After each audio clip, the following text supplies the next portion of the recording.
जय जय श्री राम। कैसे हो मेरे फोर्थ ग्रेड के विद्यार्थियों? मजे में? तो आज हम बात करने वाले हैं चतुर्थ श्रेणी कर्मचारी या फिर पटवार के लिए आने वाले ईमेल तथा सोशल नेटवर्किंग से संबंधित क्वेश्चन जो कि उत्कर्ष के एमसीक्यू में दिए गए हैं, उनके प्रैक्टिस करेंगे बिल्कुल अच्छे तरीके से। तो पहले क्वेश्चन को देखते हैं और धमाकेदार तरीके से ऑप्शन बेस्ड तरीके से करने की तैयारी करते हैं या कोशिश करते हैं। तो पहला क्वेश्चन मैं दूंगा, उसके बाद 2 सेकंड आपको मिलेगी सोचने के लिए, फिर मैं बताऊंगा। जैसे कि दे रखा है, किसी को ऑनलाइन संदेश भेजने और तत्काल प्रतिक्रिया प्राप्त करने के लिए संदर्भित करता है web page, informations, chatting, instant messaging. अब कई लोग बोलेंगे, क्या बोलेंगे वो आप सोचो।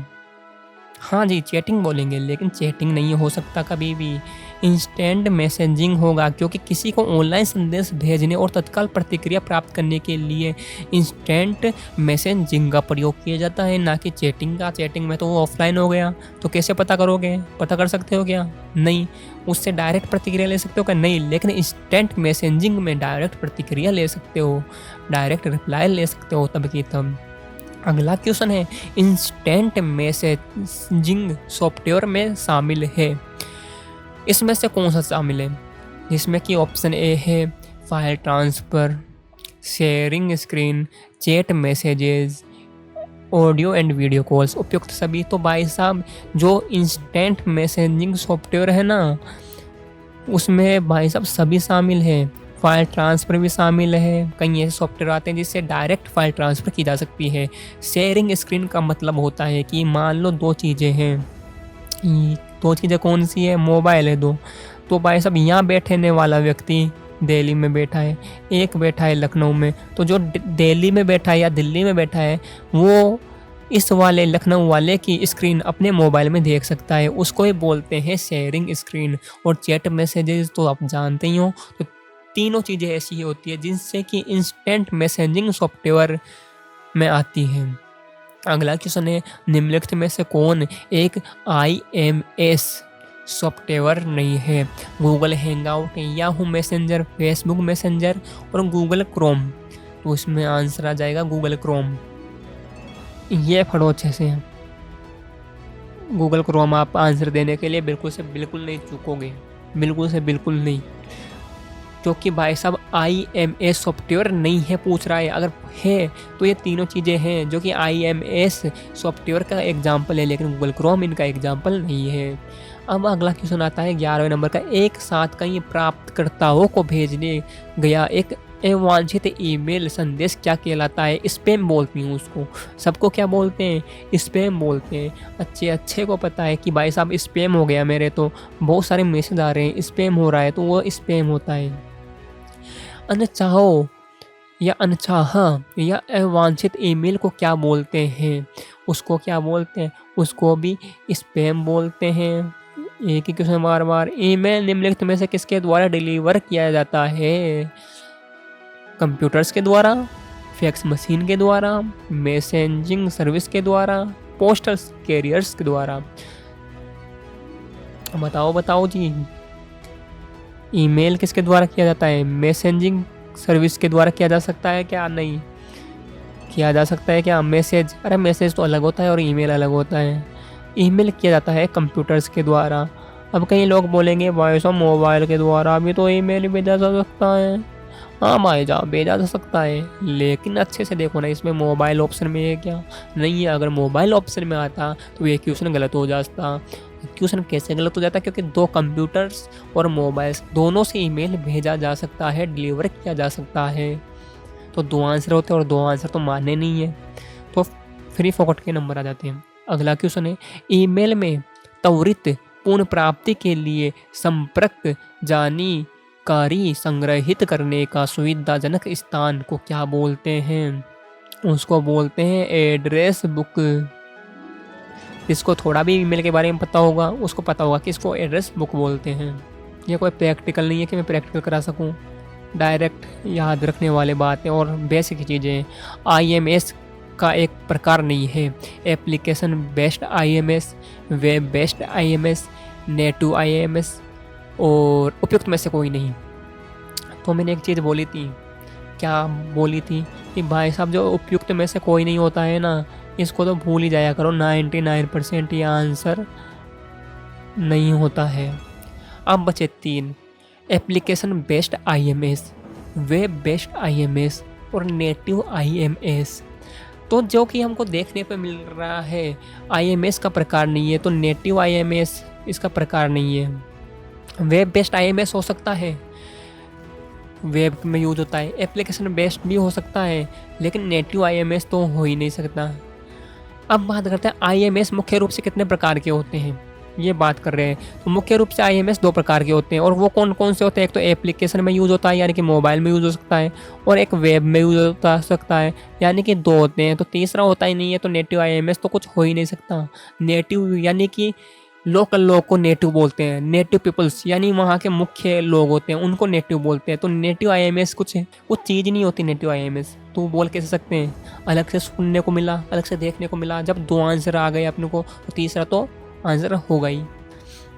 ट्विटर आमतौर पर के लिए प्रयोग किया जाता है, सोशल नेटवर्किंग के लिए ट्विटर का प्रयोग किया जाता है, जिसका कि आजकल नाम एक्स हो गया, तो ट्विटर की जगह अब एक्स भी आ सकता है। नाम है एक्स, क्या नाम है? एक्स है। तो सोशल नेटवर्किंग के लिए ट्विटर का प्रयोग किया जाता है। अगला क्वेश्चन है, ब्लॉग क्या है? इंटरनेट है क्या? नहीं। ऑनलाइन म्यूजिक है क्या? नहीं। ए पर्सनल और कॉर्पोरेट गूगल सर्च है क्या? या a website where you write stuff and और ऑनगोइंग बेसिस? तो भाई साहब सीधी सी बात है, ब्लॉग होते हैं जो ब्लॉग पोस्ट होते हैं जिनको कि पढ़ने के काम आता है, जिसमें कि बहुत सारी स्टोरियाँ लिखी होती हैं, बहुत सारी इन्फॉर्मेशन लिखी होती है, जो भी आप गूगल पर सर्च करते हो तो ब्लॉग फॉर्मेट में ही आता है, जिसमें कि हम कुछ भी चीज़ पढ़ते हैं वो लिखता कौन है? वो लोग लिखते हैं।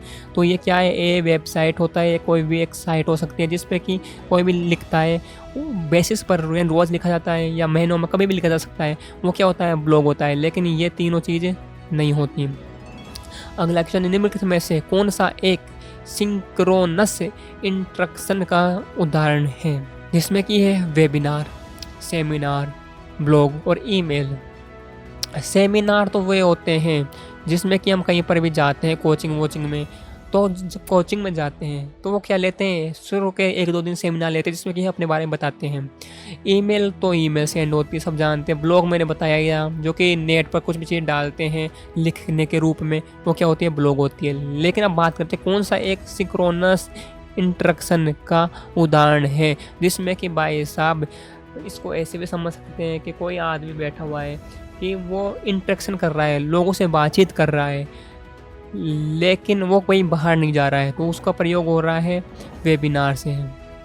वेबिनार जैसे कि ले सकते हैं हम, बहुत सारे सॉफ्टवेयर होते हैं उसमें से लोगों को लिंक शेयर करके क्लासेज लेते हैं, वो वेबिनार का एग्जाम्पल है। जैसे कि जूम, बहुत लोग इसमें वेबिनार लेते हैं, जूम में लेते हैं। जूम क्या होता है? एक सॉफ्टवेयर होता है, ऐप होता है, उसमें वेबिनार लिया जाता है अधिकतर। गूगल वाला भी होता है। निम्नलिखित में से कौन सा इंटरनेट का उपयोग करते हुए संचार का एक तरीका नहीं है? फिशिंग। क्या हो गया? फिशिंग होता है। अब बात करते हैं फिशिंग होता क्या है। फिशिंग भाई साहब एक हैकिंग करने की तकनीकी होती है, जिस तरीके से हम किसी भी चीज़ को हैक कर सकते हैं उसका एक प्रकार होता है। तो ये आंसर हो गया। अब बात करते हैं निम्नलिखित में से कौन सी इंटरनेट संचार की विशेषता है? इसमें कि इंटरनेट संचार में काम आती है कम्युनिटी बिल्डिंग, सबसे बात है कम्युनिटी बिल्डिंग, इंटरेक्टिव, इमीडिएटली। तो भाई सब तीनों चीज़ें किससे हो सकती हैं? हमारी इंटरनेट से हो सकती है। तो इसका आंसर हो गया उपयुक्त सभी। अगला क्वेश्चन है, निम्नलिखित में से किसमें डिजिटल ऑडियो फाइलें शामिल है?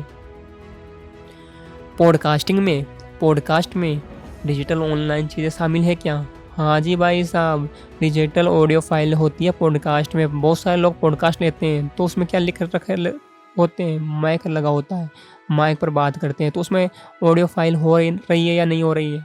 ऑडियो फाइल रिकॉर्ड हो रही है, तो वो क्या होता है? पॉडकास्टिंग होती है। वेबकास्टिंग नहीं हो सकती। अगला क्वेश्चन है, और उपयुक्त में से कोई नहीं तो हो ही नहीं सकता। निम्नलिखित में से कौन सी एक सोशल नेटवर्क साइट नहीं है? तो बज साइट है, लिंक्डइन भी है जिसमें कि बहुत लोग होते हैं जो कि काम के लिए डालते हैं, अपनी प्रोफाइल डालते हैं, बिजनेस में चलाते हैं। गूगल प्लस भी एक साइट है, लेकिन विंक नहीं है, विंक सोशल नेटवर्किंग साइट नहीं है। तो ये आंसर हो गया। निम्नलिखित में से अलग से बताते होता हूँ मैं। ये आंसर हो गया, ये क्या हो गया, ये आंसर हो गया, आंसर ठीक है। निम्नलिखित में ऐसा कौन सा एक ईमेल सॉफ्टवेयर है? ईमेल सॉफ्टवेयर की बात हो रही है। ईमेल सॉफ्टवेयर कौन सा है? एम एस आउटलुक है क्या, एम एस वर्ड है क्या, एम एस पेंट है क्या, एम एस एक्सेल है क्या? अब एम एस एक्सेल की बात करते हैं तो वो ईमेल सॉफ्टवेयर नहीं माना जाएगा। एम एस पेंट है, चित्र बनाने का काम आता है, ये भी नहीं माना जाएगा। एम एस वर्ड होता है, ये माना जाएगा क्या? ये भी नहीं माना जाता है। एम एस वर्ड वो होता है जिसमें कि हम कोई भी जैसे कि चीज़ लिखते हैं वो होता है, लेकिन एम एस एक्सेल में डेटा को निरूपित करने के लिए, डेटा को इकट्ठा करने के लिए एम एस एक्सेल सीट बनाई जाती है। लेकिन एम एस आउटलुक होता है जो कि ईमेल एक सॉफ्टवेयर है, जो कि माइक्रोसॉफ्ट ऑफिस का एक सॉफ्टवेयर है। एम एस आउटलुक का प्रयोग किया जाता है ईमेल के तौर पर। अब ईमेल का पूर्ण रूप क्या है, यानी ईमेल का फुल फॉर्म क्या है, ये बतानी है। ईमेल की फुल फॉर्म होती है इलेक्ट्रॉनिक मेल, ना कि इलेक्ट्रिक मेल नहीं करना है। इलेक्ट्रोमैग्नेटिक मेल तो हो ही नहीं सकती। इंजन मेल, यह तो गलत है, दो चीज़ तो हो ही नहीं सकती। दो में कंफ्यूज हो गए, तो इसमें क्या करना है, इलेक्ट्रॉनिक मेल होती है। क्या होती है? इलेक्ट्रॉनिक मेल होती है। अगला क्वेश्चन है, इंटरनेट पर वेबकास्टिंग को कहा जाता है ब्रॉडकास्ट। ब्रॉडकास्ट, वेबकास्टिंग क्या बोलते हैं? ब्रॉडकास्टिंग बोलते हैं। क्या बोलते हैं? ब्रॉडकास्टिंग बोलते हैं। जिसको थोड़ा भी मोबाइल वोबाइल चलाना आता होगा उसको पता होगा कि ब्रॉडकास्ट हो रहा है, ब्रॉडकास्ट हो रहा है। वो क्या बोलता है? इंटरनेट पर वेबकास्टिंग हो रही है, उसको क्या बोलते हैं? ब्रॉडकास्ट बोलते हैं। बनाने के लिए वर्डप्रेस का प्रयोग किया जाता है। फिल्म बनाने के लिए, फिल्म के वर्डप्रेस क्या काम आएगा? एस्थेटिक्स बनाने के लिए क्या काम आ गया? एस्थेटिक आ गए, 14 भी लिख लेना, एस्थेटिक 14 पता होगा आपको। यानी इसमें आ गया कि फिल्म बनाने के लिए किसका प्रयोग किया जाता है? नहीं होता भाई साहब, वर्डप्रेस का प्रयोग होता है ब्लॉग्स बनाने के लिए, और वर्डप्रेस ब्लॉग्स बनाने के काम ही आते हैं, जो कि वेबसाइटों पर डाले जाते हैं। निबंध विबंध लिख के डाले जाते हैं, किसी भी चीज़ की सूचना लिख कर डाली जाती है, उनको क्या बोलते हैं? उनको बोलते हैं ब्लॉग्स। और ब्लॉग्स बनते किस पे? वर्डप्रेस पर बनते हैं। बहुत ही सिंपल क्वेश्चन थे। मुझे उम्मीद है कि 20 क्वेश्चन में से 19-18 क्वेश्चन सबके सही हुए होंगे। अगर 19-18 क्वेश्चन भाई साहब तुम्हारे सही हो रहे हैं ना, बिल्कुल तरीके से, अच्छे तरीके से, तो तुम एक अच्छे राह पर हो। ये क्वेश्चन सही हो रहे हैं तो भाई साहब अच्छे राह पर हो। लेकिन अगर इससे कम हो रहे हैं, इस टॉपिक में भी इससे कम हो रहे हैं ना, इंटरनेट के टॉपिक में भी इससे कम हो रहे हैं, तो भाई साहब तुम मोबाइल नहीं चलाते, बिल्कुल से बिल्कुल तो मोबाइल चलाया करो। मतलब कि तुम्हें कॉन्सेप्ट क्लियर करना है। मोबाइल पर चलाने का मतलब है वीडियो देखनी है, कहीं से भी वीडियो देखो, लेकिन वीडियो देखो, कॉन्सेप्ट क्लियर करो, और इस तरीके से फिर एमसीक्यू दो, मॉक टेस्ट दो, पीवाईक्यू क्वेश्चन को सोल्व करो, जिससे कि आपको पता चलेगा कि किस तरीके से क्वेश्चन पूछे जाते हैं। क्योंकि हम कॉन्सेप्ट करते रहते हैं, कॉन्सेप्ट करते रहते हैं, तो फिर कॉन्सेप्ट से हमको पता नहीं चलता ना फिर एग्जाम में किस तरीके से आता है क्वेश्चन, किस तरीके से हम सोचने की क्षमता डेवलप होती करें, तो वो हम क्वेश्चन करेंगे तब हमको पता चलेगी कि इस तरीके से हमको सोचना है। इस तरीके से क्वेश्चन में डायरेक्ट 3 चीज़ों को गलत करके भी एक सही निकाल सकते हैं। इस तरीके से हम क्वेश्चन को सोल्व करके हल कर सकते हैं। इस तरीके से हम जल्दी से जल्दी क्वेश्चन को याद भी कर सकते हैं, बार बार प्रैक्टिस करके। तो फिर मिलते हैं ऐसे ही न्यू वीडियो के साथ। तो जिसके कम क्वेश्चन सही हुए हैं उनको तैयारी करनी है, और इनके पीडीएफ चाहिए तो टेलीग्राम पर मुझे फॉलो कर सकते हो। टेलीग्राम पर मुझे फॉलो कर लेना, डिस्क्रिप्शन में लिंक मिल जाएगा, और वीडियो को शेयर कर देना। फिर मिलते हैं न्यू वीडियो के साथ, तब तक के लिए जय जय श्री राम।